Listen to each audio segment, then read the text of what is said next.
প্রিয় শিক্ষার্থী বন্ধুরা, কেমন আছো সবাই?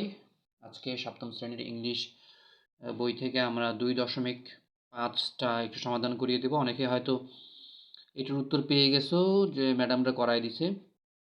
তো আমি এখানে তোমাদের অর্থ সহ একটু ভালো মতো বুঝায় দেওয়ার চেষ্টা করব, এতটুকুই মাত্র। তোমরা বুঝতে পারলে সেটাই আমার সার্থকতা। তো প্রথমে তোমরা কি পড়বা? প্রথমে তো এটা পড়ে নিতে হবে, তাই না? না পড়লে তো বুঝবা না। আগে প্রশ্ন তো পড়তে হবে। অনেকেই এই বাংলা পড়ে পড়ে এদিকে চলে গেছো। যারা এরকম করছো তারা তো বড় বোকামি করছো, কারণ ইংরেজি এই বইটা করা হয়েছে শেখার জন্য। প্রশ্নটা আগেই শিখতে হবে কি ধরনের প্রশ্ন থাকে। তাহলে প্রশ্নটা পড়ি, ইন পেয়ার্স অর গ্রুপস, জোড়ায় বা দলে। Read the following text. Following মানে নিচের, ফ্লোয়িং মানে নিচের, টেক্সট মানে অনুচ্ছেদ, রিড মানে পড়া। রিড দ্য ফ্লোয়িং টেক্সট, নিচের অনুচ্ছেদটি পড়ো। And fill in the gaps, fill মানে পূর্ণ করা, গ্যাপস মানে শূন্যস্থান। তাহলে শূন্যস্থান পূরণ করো উইথ ওয়ার্ড, উইথ ওয়ার্ডস শব্দ দিয়ে, ফ্রম দ্য বক্স, এই বক্স থেকে, ঠিক আছে। দেন শেয়ার ইওর অ্যান্সার, তারপর তোমার উত্তর কি করো, উইথ দ্য হোল ক্লাস, তোমার উত্তরটা শেয়ার করো, মানে ছড়িয়ে দাও বা উপস্থাপন করো। কোথায়? In the with the whole class, সমস্ত শ্রেণীকক্ষে, পুরো শ্রেণীকক্ষে তোমার উত্তরটা কি করতে বলছে? শেয়ার করতে বলা হয়েছে। One is done for you, একটা তোমার সুবিধার জন্য করে দেওয়া আছে, যেটা দেখে তোমাকে বাকিগুলো পূরণ করতে হবে। তো প্রথমেই তোমাকে কি করতে হবে? এই শব্দের অর্থগুলো জানতে হবে। তুমি যদি শব্দের অর্থগুলোই না জানো তো হুদাহুদি পড়াশোনা করেও তো লাভ নেই, তাই না? বা এটা মুখস্থ করে কি লাভটা হবে? মুখস্থ করে কয়দিন রাখতে পারবা? ইংরেজি শিখতেও তো পারবা না, তাই না? তার মানে তোমাকে আগে ওয়ার্ড মিনিং জানতে হবে। তাই ওয়ার্ড মিনিংটা একটু শিখে নিই। মিনিং, মিনিং মানে অর্থ বোঝায় বা বোঝানো অর্থে ব্যবহার করা হয়ে থাকে। হ্যাঁ। প্রিফিক্স, প্রিফিক্সেস মানে তো হচ্ছে উপসর্গ, তার মানে শব্দের শুরুতে যেটা বসে, ঠিক আছে। অপোজিট মানে কি? অপোজিট মানে বিপরীত। ভালো মতো খেয়াল করবা, মনে রাখার চেষ্টা করবা, আর না হলে নোট করে রাখবা। এরপরে নিউ, নিউ মানে নতুন। অ্যাডেড মানে কি? অ্যাডেড মানে যোগ করা। সাফিক্সেস মানে কি? অনুসর্গ বা প্রত্যয়, অনুসর্গ বা প্রত্যয় যেটা শব্দের শেষে যুক্ত হয়। ইন্ড মানে শেষ, গ্রুপ মানে দল, ঠিক আছে। আশা করি বুঝেছো। তাহলে আমি পরেরটাতে চলে যাচ্ছি শূন্যস্থান পূরণ করতে। দেয়ার আর মেনি ওয়েজ, সেখানে অনেক উপায় রয়েছে, পথ রয়েছে। অফ মেকিং নিউ ওয়ার্ডস, নতুন শব্দ তৈরি করার। আমি কিন্তু ভেঙে ভেঙে পড়াচ্ছি, ক্লিয়ার? বুঝতে না পারলে, অসুবিধা হলে আহ, যদি আমার কথা ফাস্ট হয় তাহলে স্লো করে দিবা প্লেব্যাক সেটিংসে গিয়া, আর যদি বেশি দেরি হয় তাহলে সেখানে গিয়ে ফাস্ট করে দিবা। এভাবে একটু শেখার চেষ্টা করা, ঠিক আছে। আর অসুবিধা হলে কমেন্টে জানিয়ে দিও, এবং চেষ্টা করব তোমাদের রিকোয়েস্ট রাখার জন্য, সাথে সাথে ফ্রি ক্লাস করানোর জন্য অনলাইনে। There are many ways of making new words, অনেক উপায় রয়েছে নতুন শব্দ তৈরি করার। One important way is using prefixes and suffixes, একটি গুরুত্বপূর্ণ উপায় হচ্ছে, ওয়ান ইম্পর্টেন্ট ওয়ে, একটি গুরুত্বপূর্ণ উপায় হচ্ছে, ইজ ইউজিং প্রিফিক্সেস এবং সাফিক্সেস, প্রিফিক্স এবং সাফিক্সের ব্যবহার, ঠিক আছে। প্রিফিক্স অ্যান্ড সাফিক্স আর, প্রিফিক্স এবং সাফিক্স হলো dash of letters, group of letters, মানে বর্ণের সমষ্টি বা বর্ণের দল বা বর্ণ সমষ্টি। Added to a root or root word, যেটা যোগ করা হয়, অ্যাডেড মানে যোগ করা হয়, টু এ রুট ওয়ার্ড, নতুন মূল শব্দের সাথে, ঠিক আছে। যোগ করা হয় কার সাথে? মূল শব্দের সাথে। এ গ্রুপ অফ লেটার্স, বর্ণের সমষ্টি, dash at the beginning, added at the beginning, কি উত্তর হবে এখানে? অ্যাডেড, যোগ করা হয় অ্যাট দ্য বিগিনিং, শুরুতে, অফ দ্য রুট ওয়ার্ড, মূল শব্দের, আর নোন অ্যাজ প্রিফিক্সেস, যাকে আমরা প্রিফিক্স হিসেবে চিনি। তার মানে কিছু বর্ণ সমষ্টি শব্দের শুরুতে, মূল শব্দের শুরুতে যুক্ত হয় এবং সেটাকে আমরা বলি প্রিফিক্সেস। ফর এক্সাম্পল, ইর, ইন ইররিগুলার, ইররিগুলার শব্দের মধ্যে আই আর নতুন করে সামনে যুক্ত হয়েছে। দেখো, ইর প্লাস রেগুলার, রেগুলার মানে নিয়মিত, আর ইররিগুলার মানে অনিয়মিত, ঠিক আছে।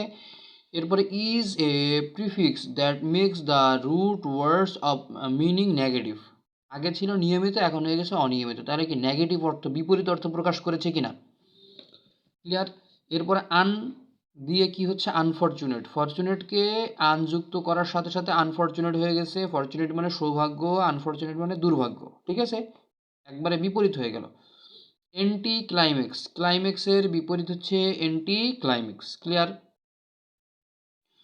এরপরে আছে দেখো এমপাওয়ার, পাওয়ারটাকে কি করেছি, এম যুক্ত করে এমপাওয়ার করে দিয়েছি, ঠিক আছে। ডিসকোয়ালিফাইড, কোয়ালিফাইড থেকে ডিস যুক্ত করলে ডিসকোয়ালিফাইড হয়ে যায়। ক্লিয়ার? অ্যাটসেট্রা। আর সাম এক্সাম্পলস অফ প্রিফিক্সেস, তাহলে এখানে শূন্যস্থানে হবে কি প্রিফিক্সেস। এগুলা কিসের উদাহরণ? প্রিফিক্সের উদাহরণ।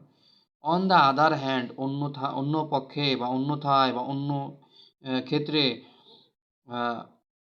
এ গ্রুপ অফ লেটার্স, বর্ণের সমষ্টি বা কিছু বর্ণের group, added to the end শব্দের শেষে যুক্ত করা হয়, অফ দ্য রুট ওয়ার্ড মূল শব্দের শেষে, আর কল্ড সাফিক্সেস, যাকে আমরা কি বলে থাকি, সাফিক্স বলে থাকি। তার মানে মূল শব্দের শেষে যদি কোনো কিছু যুক্ত হয় সেটাকে বলি সাফিক্স, যেটা এর আগের ক্লাসগুলোতে আমি বোঝানোর চেষ্টা করেছি।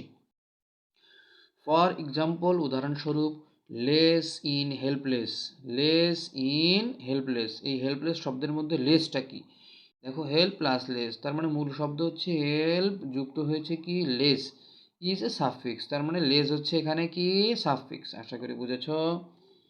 এরপরে আদার কমনলি ইউজড সাফিক্সেস আর এলওয়াই, ঠিক আছে। এখানে হবে সাফিক্সেস, আদার কমনলি ইউজড, অন্যান্য সচরাচর ব্যবহৃত সাফিক্সেস আর, সাফিক্সগুলো হলো এলওয়াই, শব্দের শেষে এলওয়াই যুক্ত করি, যেমন উদাহরণ হিসেবে কমনলি, আই ও এন, উদাহরণ হিসেবে প্রমোশন, প্রমোট থেকে প্রমোশন, এরপরে হচ্ছে নেস কাইন্ড থেকে কাইন্ডনেস হয়েছে, ফুল হোপ থেকেও হোপফুল হয়েছে, এগুলা হচ্ছে সাফিক্সের উদাহরণ।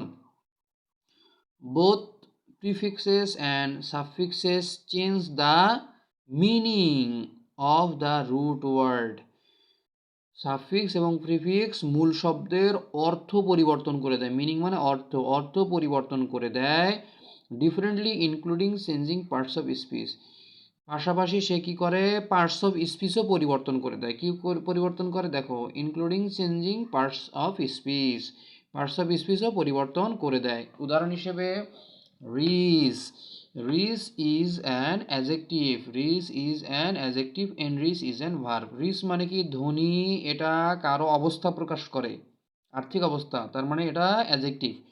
Enrich is a verb, enrich একটা কি কাজ বোঝানো হয়েছে, মানে সম্পদ বৃদ্ধি করা এরকম কিছুকে আমরা বলে থাকি এনরিচ, ঠিক আছে। তো এখানে পার্টস অফ স্পিচ অনেকের ধারণা নাই ঠিকমতো, যাদের ধারণা নাই আলহামদুলিল্লাহ তারা পরবর্তী ক্লাসে পার্টস অফ স্পিচ সম্পর্কে একটা ক্লাস পাবা, আজ সেখান থেকে শিখতে পারবা বিস্তারিত। আর যারা পারো পার্টস অফ স্পিচ কি, তাদের জন্য আলহামদুলিল্লাহ, তারা তো পারোই, ক্লাসটা দেখতে পারো যদি ভালো মনে হয়, ভালো লাগে বা বেশি কিছু শিখতে চাও।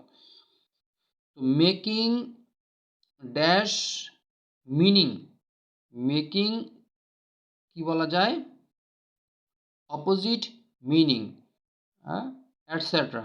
তাহলে সে কি করতেছে, শুধুমাত্র মূল শব্দের অর্থই প্রকাশ করে না, সাথে সাথে সে পার্টস অফ স্পিচ পরিবর্তন করে, এবং সাথে সাথে মেকিং অপোজিট মিনিং, বিপরীত শব্দও তৈরি করে, অপোজিট মিনিং বিপরীত শব্দ তৈরি করে। উদাহরণ হিসেবে দেখা যাচ্ছে রিয়েল মানে সত্য বা বাস্তব, আনরিয়েল মানে কি অবাস্তব, ঠিক আছে। তাহলে বিপরীত শব্দ তৈরি করে থাকে, অর্থ প্রকাশ করে। Affixation is a fun way of increasing our vocabulary, affixation হচ্ছে একটা মজার উপায় আমাদের ভকেবুলারি বৃদ্ধি করার, ইনক্রিজিং মানে বৃদ্ধি, আওয়ার ভকেবুলারি মানে আমাদের ভকেবুলারি, ইজন্ট ইট এটা নয় কি, একটা প্রশ্ন দিয়ে শেষ করা হয়েছে। তো পরবর্তী ক্লাসে পার্টস অফ স্পিচ নিয়ে আলোচনা হবে, ততক্ষণে ভালো থাকো, সুস্থ থাকো, আসসালামু আলাইকুম ওয়া রাহমাতুল্লাহ।